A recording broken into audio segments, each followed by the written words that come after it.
Yeah, let's talk about Danny, if you're up to it. Which one? What do you want to tell about Danny? Danny was a frisky guy. Yes, Yeah. that's my memory. So who's Danny for the camera, please? Oh, he's my brother. He's my brother too. Total extrovert. He loved people. When he died, DK, David Kai, came to my house that day, and when he was leaving, DK's wife, are you recording this? Okay. DK's wife, Billy, is, I don't know how to describe her except, Flamboyant. but there's something about her that has, she's got like the power of God in a unique way. Yes. And every now and then she'll just call me and ask me how I'm doing and say, well, look, I want to pray for you. Can I pray for you? And she'll pray, and I'm not overly emotional. You know, I've never been Pentecostal. I'm Presbyterian, you know, the frozen. But there's just something about when she prays, you just feel something like God's power. But that night, they were getting ready to leave. Danny had died that day, and they came from Atlanta. They were going back to early night. And she asked, or DK asked Billy, would you pray? And I don't remember everything else she said, and her prayers are not short because I think God likes her talking to him.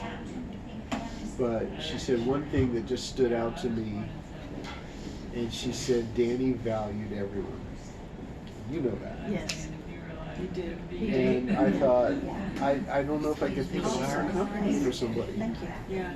And he found value in everybody. And he would tell me about somebody he met, and no matter who it was, there was something about them that he found really interesting, some experience or some interest, and he found it in everybody.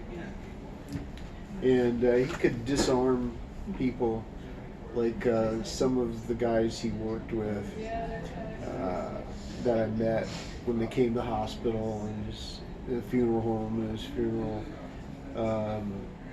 They would say, man, I don't know about his politics. They would be like opposite politically of him.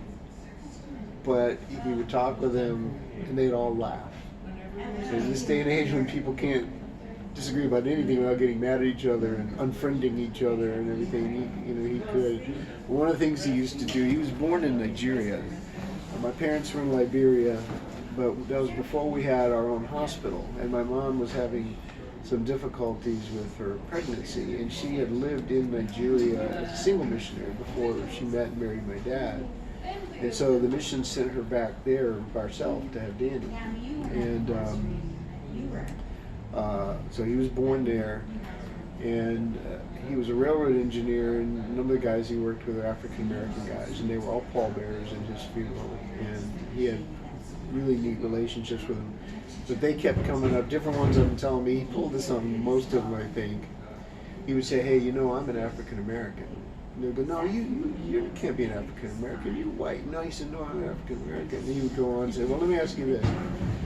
Were you born in Africa? I go, no, I wasn't born in Africa. Wow, of course. And he'd go through a whole list of questions. Well, did you live in Africa? He'd go, well, I grew up there. How about your parents? Did they live in Africa? And he'd go through this whole question. Finally, he'd go, man, it sounds like I'm an African-American and you're not. And so there was one of these guys I asked, and he was a really nice guy, and he and my brother were really close. And I said, well, did he ever convince you that he was an African-American, you were not? And he goes, no. And I go, why not? He goes, I got the tan. And I always say, like, I can pick out African accents or features in people in a shopping mall or whatever, and I'll go up and ask them where they're from or talk with them, and I tell them that I was born in Africa, and I do the same thing. I'm African Canadian or African American. They say, no, you're not. And I said, I just jumped in the vanilla bucket. That's all. You guys jumped in the chocolate. Same idea. So tell us about Danny's influence on what I guess I would call the Iowa kids. Iowa kids. Good to see you. I'm not going to hug, but I didn't get Well, there's always a party if he was around. because he was always up to mischief and fun. But he just liked being around people. And he was an extrovert. Like he was a railroad engineer, and so he would drive up and have spend time in a hotel, and they had a certain number of hours they had to be off shift and all that. And some of us like alone time, and he just called people. And I used to think I kept in touch with a lot of people until after he passed away, and then I realized a lot of people I kept in touch with is just because he told me what was going on in their lives. And he anywhere he went, he'd bring people together. Like, I think on reunions, the same thing. Like he just had a way of just being a magnet to bring people together. Yeah, It was a gift he had. because wherever he was, people were laughing and cutting up, and everybody wants to be around that. So. But I know he was really close to you, Marty. Yeah, he's the reason why I came to the reunion. That's great. The first one. Yeah, that's great. Okay, thanks guys.